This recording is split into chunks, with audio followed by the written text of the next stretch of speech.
You work hard. You get promoted. You pay your taxes like a good citizen.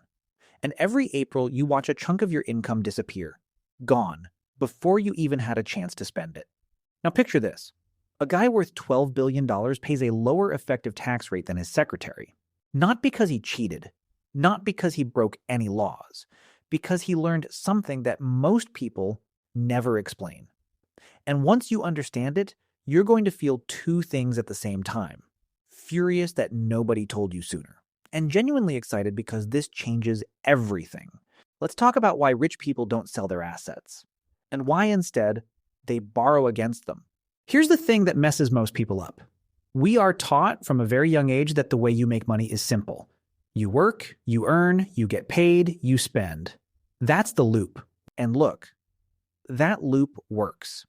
It keeps the lights on, but it also keeps you exactly where you are, because every single time money moves through that loop, the government takes a cut. You earn $1, they want 30 cents. You sell a stock, they want 20%. You get a bonus, they want even more. But here's what the wealthy figured out a long time ago. What if you just never triggered the tax event in the first place? See, the IRS can only tax what's considered income. A paycheck, taxable. Selling a stock for profit, taxable. Dividends, taxable. But a loan? A loan is not income. A loan is debt, and debt is not taxed. Read that again slowly. A loan is not income. It is not taxed. Now stay with me here because this is where it gets interesting. Let's say you're a regular person. You invested $5,000 in a stock 10 years ago. That stock is now worth $50,000. You need cash, maybe for a house, maybe for a business, maybe just to live on. So what do? You sell the stock. You pocket the $50,000. And then the IRS shows up and says, hey, you made $45,000 on that investment. We want 20% of that. That's $9,000. Gone. Just like that. Now let's say instead you're rich. You have that same stock worth $50,000. You need cash.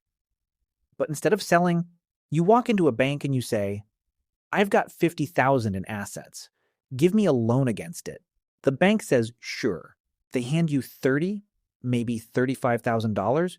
You spend that money, you pay zero tax on it. Your stock keeps growing, and when you eventually die, here's the wild part, your heirs inherit the stock at its current value, not what you paid for it. That's called a stepped-up basis, meaning the capital gains tax that was owed, it disappears entirely. The debt gets paid off from the estate, and the government gets almost nothing. This is not a conspiracy theory. This is a ProPublica investigation from 2021, based on actual IRS data. They found that between 2014 and 2018, the 25 wealthiest Americans paid a true tax rate, meaning taxes paid as a percentage of wealth gained, of just 3.4%. Jeff Bezos paid zero federal income tax in 2007 and 2011. Elon Musk paid zero in 2018. Not because they had no money, because they had no taxable income. They were borrowing, not selling.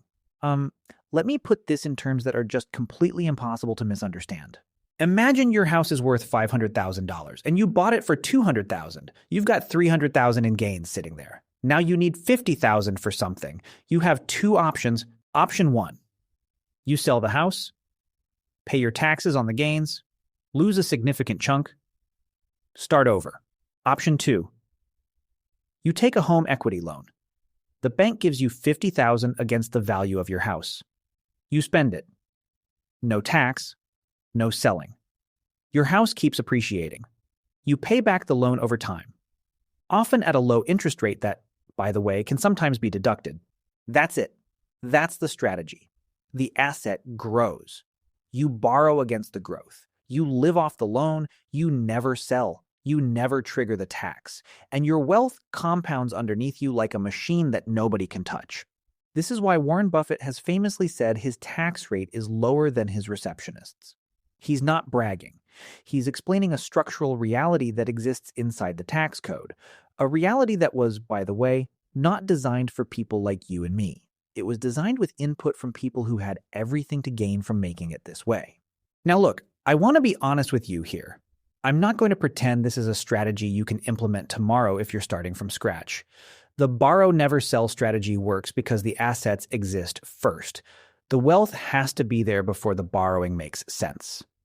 And that's the part nobody on the internet wants to say out loud because it's less sexy than here's a hack to pay no taxes starting Monday.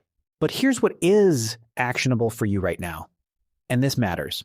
The principle behind the strategy, keeping your money in appreciating assets for as long as possible and minimizing unnecessary taxable events, that applies at every income level, every single one. Let's say you've got investments in a brokerage account. Every time you panic sell when the market dips, you're triggering a taxable event and paying the government for the privilege of making a decision you'll probably regret. If you just held, you'd owe nothing until you actually needed the money. Let's say you're thinking about whether to put money in a Roth IRA versus a traditional brokerage. The Roth grows tax-free. When you pull it out in retirement, no tax. The government never gets to take a second bite. That's using the same logic as the ultra-wealthy, just scaled down to your situation. Here's the thing people miss. The rich don't have a completely different tax system than you do. They just use the existing system more aggressively, more intentionally, and more patiently. They let assets sit. They don't sell. They borrow. They defer. They pass wealth on. And they do it over decades, not days. There's a concept in behavioral finance called loss aversion. The idea that the pain of losing money feels twice as powerful as the pleasure of gaining it. And the tax system weirdly exploits this, because the moment you see a gain on paper, you get nervous. You want to lock it in, you sell. And that nervousness, that anxious, let me just take my profit reflex, that costs you every single time. The wealthy don't feel that same anxiety around paper gains because they've already figured out they can access the value without selling. The anxiety goes away when the mechanism is understood. And now you understand the mechanism. So what do you actually do with this information? First, stop selling assets unnecessarily. If you don't need the cash right now, the best tax strategy is patience. Just don't sell. Let the asset grow. The tax bill only arrives when you trigger it. Second, start thinking about assets, not income. Income gets taxed immediately. Assets compound quietly. The goal over time is to move your financial life from the income column into the asset column as aggressively as you possibly can. Third, learn what a securities-backed loan is. Most people have never heard of this. It's a product where you borrow against your brokerage portfolio without selling your positions. The interest rates are often lower than personal loans. Your investments keep growing. You get liquidity without a tax hit. This is not exotic. Fidelity offers it. Schwab offers it. It's sitting right there. Fourth, if you ever end up in a situation where you've built real wealth, talk to a fee-only fiduciary advisor before you sell anything significant. Not a commission-based guy who gets paid when you transact. A fee-only fiduciary. One whose job is literally to tell you the most efficient path, not the most profitable path for them. Here's where I want to leave you. The system is not fair. It was never designed to be. It was designed by people who understood it deeply, and for a long time, that information was kept inside boardrooms and tax attorneys' offices and conversations that happened at dinner tables you were never invited to. But the information exists. It's documented. It's legal. And it's available to anyone willing to sit down, learn the rules, and stop playing the game the way everyone else was taught to play it.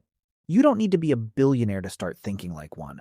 You need to start thinking about assets differently, about taxes differently, about what making money actually means. Because the people winning, the people actually building wealth across generations, they're not smarter than you. They're just playing a different version of the game. And now you know the rules. The only question is what you're going to do with that.